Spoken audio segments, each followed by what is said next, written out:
Here we go.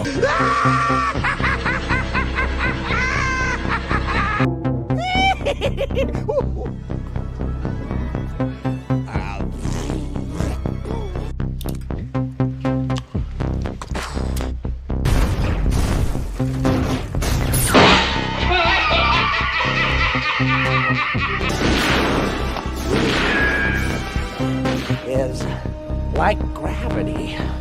All it takes is a little push.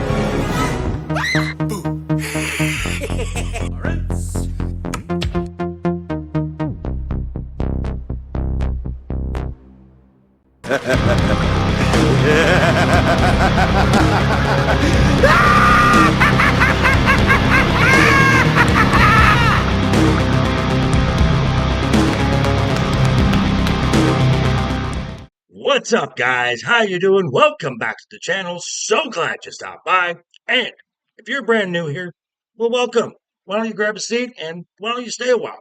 But as long as you're here, do me a couple favors first. Go down and hit that subscribe button and make sure to ring that notification bell. Make sure it says all so you know when the next video pops up. Hit that like button, and before you head out, drop a comment.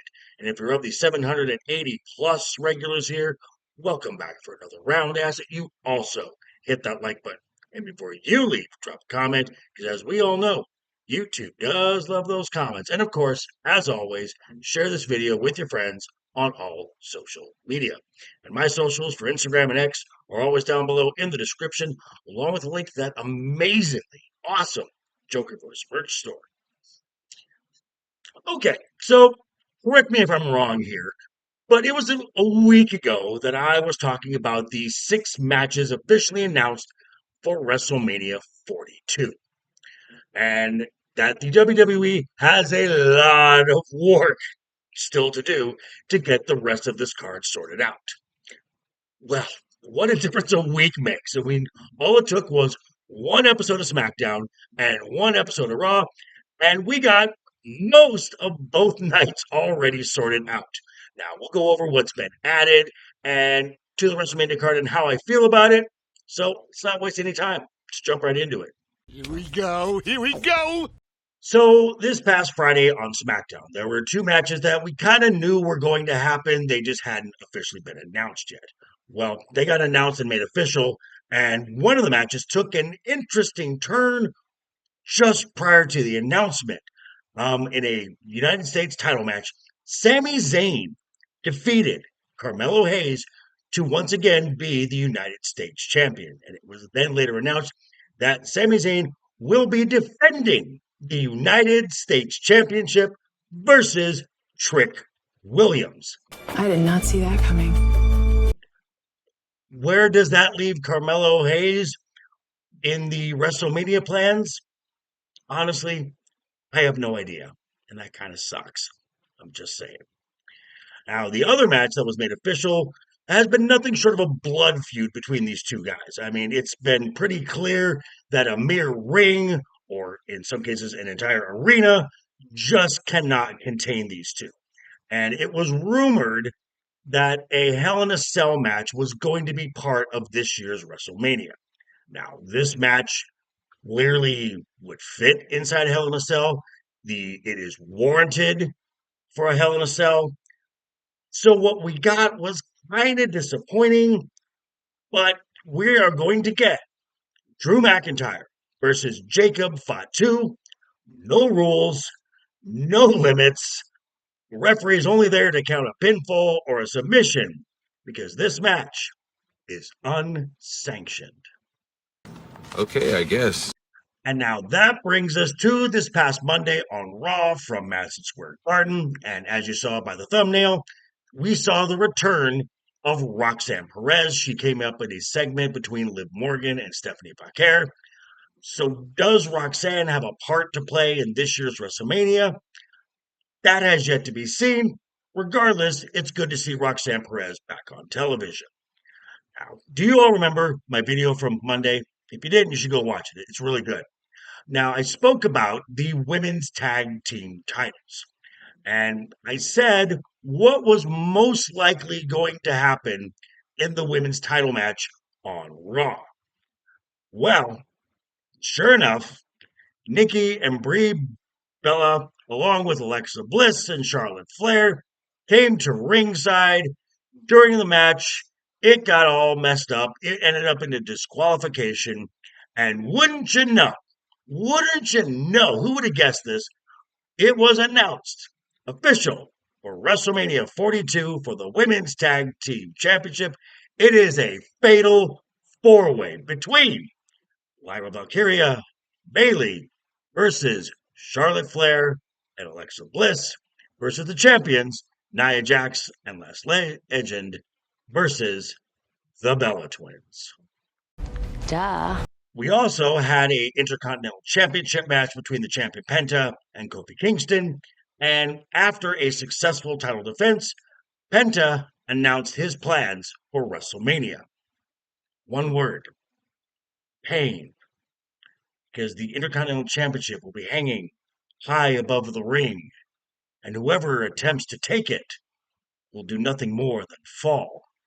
It was later announced at WrestleMania 42 for the Intercontinental Championship. It is a fatal five-way ladder match with JD McDonough, Dragon Lee, Javon Evans, and Rusev challenging Penta. This should be an exciting match, no doubt about it. I did laugh, however, when Michael Cole on commentary said that the other four participants qualified over the weekend and from matches from WWE main event. Liar, liar, pants on fire. Ridiculous. Ridiculous. Now, the another match that we were suspected was also confirmed via a video package slash promo from Finn Balor. Now, in it, he talked about when he brought in Dominic Mysterio into the Judgment Day and how Finn Balor nurtured him in his journey. And what Dom has become is nothing more than an entitled jackass. And at WrestleMania, Finn Balor must destroy his creation. Now, the big question is, do we get the return of the demon at WrestleMania? Spicy. And I have to admit, I am still frustrated that, for one, Io Sky had a useless match against Raquel Rodriguez in which she had to take a pinfall loss due to interference distraction from Asuka and Kairi Sane. I mean, WWE, it's right there. Stop teasing it. You've got Asuka versus Io Sky with Kairi Sane in the mix. Just make the match already. Finally, the final match that was announced, at least on Raw, we still got a couple more weeks to go. In a Paul Heyman promo segment, Raw GM Adam Pearce informed Mr. Heyman that Seth Rollins has been medically cleared to compete at WrestleMania. We then hear Seth Rollins' music. Seth Rollins sneaks into the ring behind Paul Heyman, blasts him again with a chair, and is ready to deliver a curb stomp when Seth is pulled from the ring by Gunther. I mean, we hadn't seen this guy in 3 weeks, but there he is. Now he puts Seth into the sleeper, and as Seth is fading away, Gunther picks up his head on the announce table and points to the WrestleMania sign, and later it became official. Seth Rollins versus Gunther at WrestleMania. But why? Exactly. Why? I mean, from a storyline perspective, this match makes absolutely no sense whatsoever. These two here have never crossed paths, and they're going to have a match at WrestleMania. And I mean, don't get me wrong, these two are going to have an amazing match. It's impossible for Gunther to have a bad match, and Seth Rollins is absolutely great. But just a banger match with no story, I mean, you might as well just watch AEW at that point. I'm just saying. But these are just my thoughts. I want to hear yours down below in the comments. And be sure to tune in tonight, 6 p.m. Pacific, right here on this channel, because we will definitely be talking about a lot of this with me and the guys. Talking about Wednesday night is overbooked. But yeah, Thanks for stopping by, folks. Again, quick reminder before you head out the door, hit that subscribe button, ring that bell if you like the video, give it a thumbs up if you didn't like the video. Hey, thanks for sticking around this long. I appreciate it. And we'll see you folks all very soon. Hope you're having a great week. Have a wonderful rest of the week ahead of you. Always have fun. Keep talking. Keep smiling. Until next time.